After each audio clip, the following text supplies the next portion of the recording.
What if I told you that a single shipwreck helped trigger one of America's biggest financial crises? In 1857, the SS Central America, nicknamed the Ship of Gold, was carrying 21 tons of California gold across the Atlantic. Then disaster struck. A hurricane off the coast of South Carolina sent the ship and its treasure plunging 7,000 feet beneath the waves, along with 425 lives.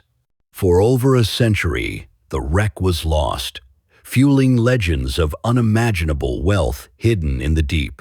Fast forward to 1988, explorers finally found it, and what they uncovered changed maritime history forever. Stay tuned, because this story is about gold, tragedy, and one of the greatest recoveries ever attempted. It's the evening of September 8, 1857. The sun has just slipped below the horizon, painting the Atlantic in shades of gold and crimson.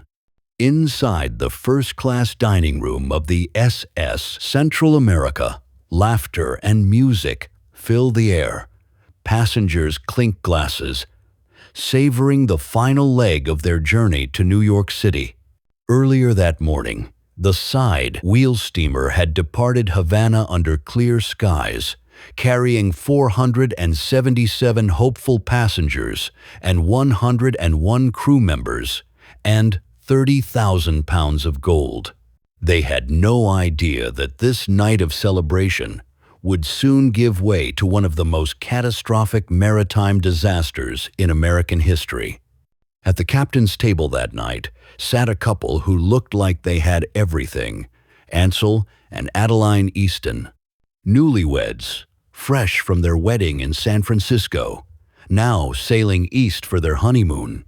Back then, this was the luxury route. San Francisco to Panama by steamer, a quick rail hop across the isthmus, then another steamer up the East Coast. If the weather played nice, you could cross the continent in just 24 days. And tonight, everything seemed perfect.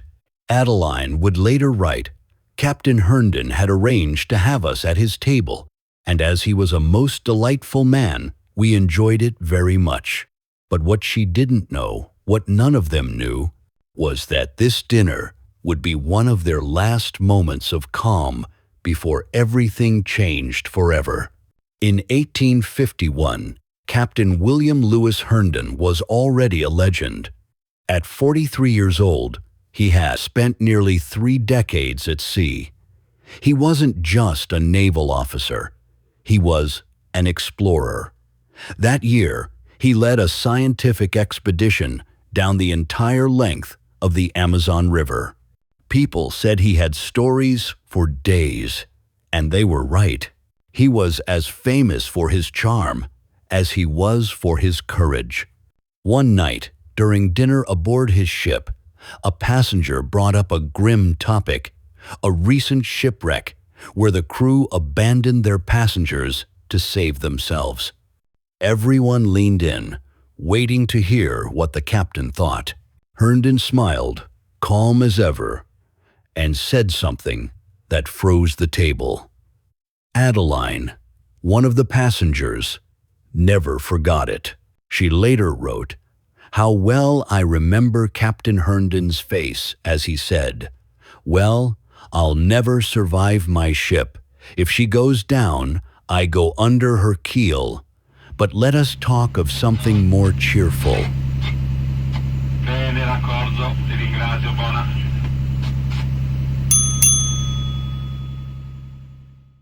At the time, it sounded noble, but what no one realized was that those words were a prophecy.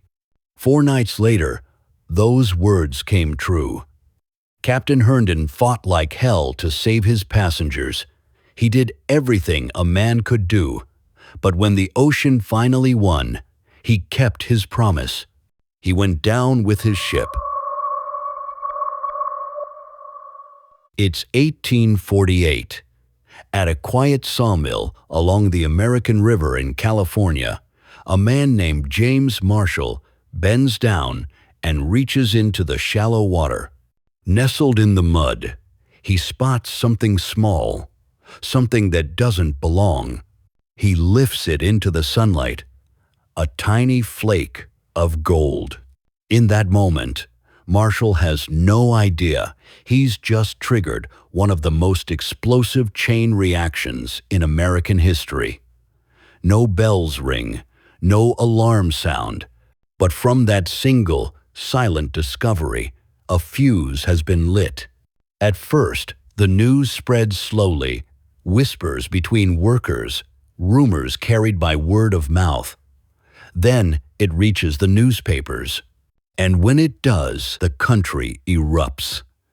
Almost overnight, California is swallowed by chaos. Towns empty, jobs are abandoned midday. Men walk away from families, farms, and futures they'd spent years building. All for a single, dangerous promise: instant wealth. By the tens of thousands, people flood west. Farmers, shopkeepers, sailors, drifters, all convinced they'll be the lucky ones. They sell everything they own. Some mortgage their lives. Others simply disappear into the wilderness. But getting to California is its own gamble. About half of these fortune seekers choose the sea route, sailing thousands of miles south to Panama or Nicaragua. From there, they hack through sweltering jungle on foot or mule, battling disease, exhaustion, and bandits, just for the chance to board another ship heading north. Every step of the journey costs money. Every delay costs hope. And for those who survive the trek, one final ship stands between them and their fortune. A ship that will soon carry unimaginable wealth and unimaginable tragedy. And the shipping companies? They strike gold too. One of the biggest was the U.S. Mail Steamship Company. In 1852, they launch a new ship, a monster of its time. 278 feet long, sidewheel paddle steamer. They call it the SS George Law. Later, it gets a new name, the SS Central America. For 5 years, this ship becomes a floating vault, carrying tons of gold back to the East Coast. Sometimes, a third of all the gold leaving California is on this one vessel. But here's the dark side. While gold was making America rich, it was destroying lives. Native Americans were stripped of their lands. Chinese immigrants faced brutal discrimination and violence. And by 1857, the gold rush was slowing. Investors were nervous. Banks were desperate. So when the SS Central America left port that September, it wasn't just carrying passengers, it was carrying hope, the gold that was supposed to save the U.S. economy from collapse. But what no one knew was that this ship was sailing straight into a nightmare.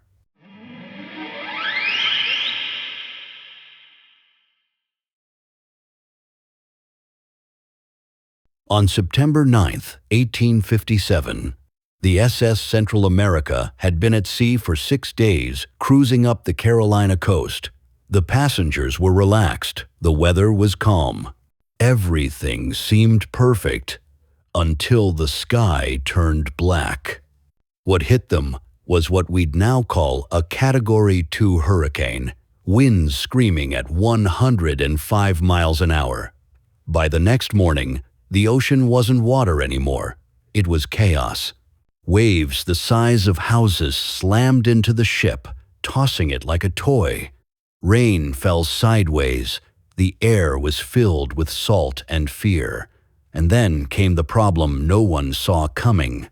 For commercial reasons, the Central America had no ballast.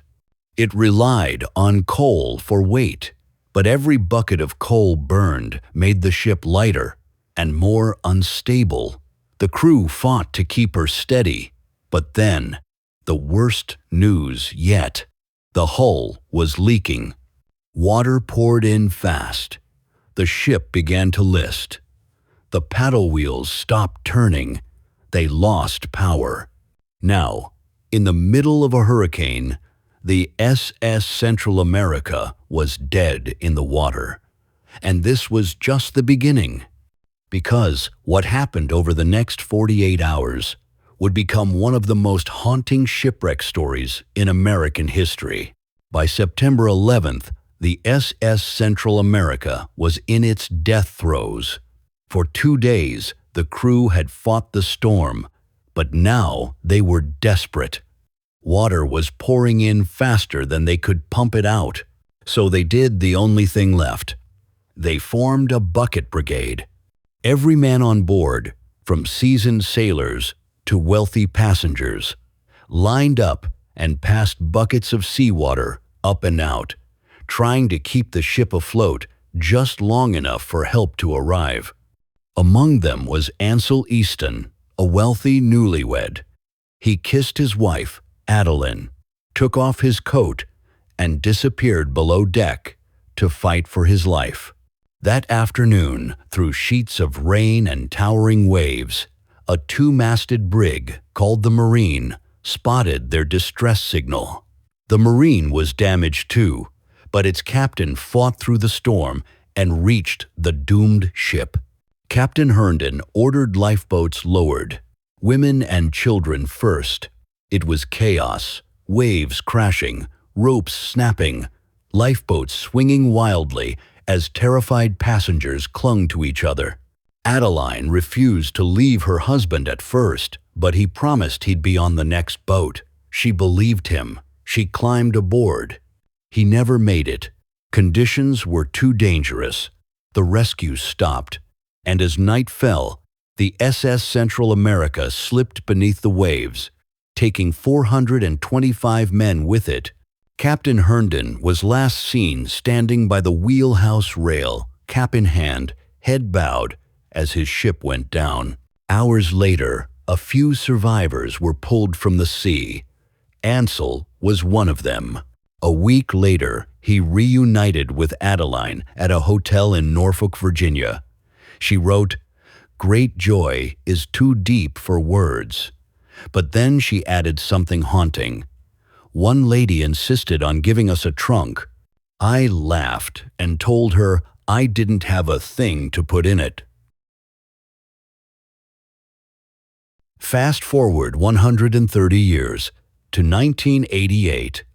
Enter Tommy Thompson, a marine engineer obsessed with treasure.